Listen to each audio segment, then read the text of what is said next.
Mimi nataka vile niulize viongozi, mimi, waheshimiwa governors, senators, wale watu wote viongozi katika taifa letu la Kenya, please, hata na nyinyi, don't sabotage our country, don't sabotage Kenya, don't sabotage our economy, don't sabotage our nation, kwa sababu watoto wetu, kwa sababu tunawapenda, tunawasomesha, tunawapeleka holiday, tunawaprotect, tunawatafutia ajira, wengine hata tumewapeleka bunge.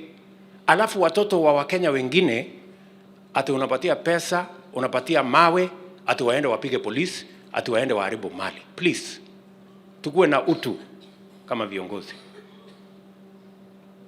Vile ungependa mtoto wako afanyiwe, fanyiwa mtoto ya mwingine. Kama wewe unasikia kabisa ya kwamba mtu apebe mawe aende apigane, patia mawe mtoto yako kwanza na bibi yako. Tukiona vile wanatupa mawe na vile wanakabiliana na polisi, ndio pengine tutakuwa kweli tunajua mali imefika, inahitaji hiyo kazi.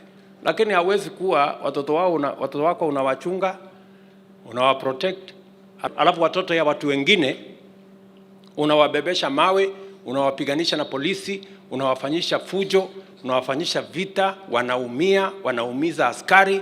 Tuko na askari wengi wako mahospitali wameumizwa na mawe, wameumizwa na panga, wameumizwa na risasi, na ambayo viongozi wengine wanasukuma hiyo agenda. That is not right, fellow leaders.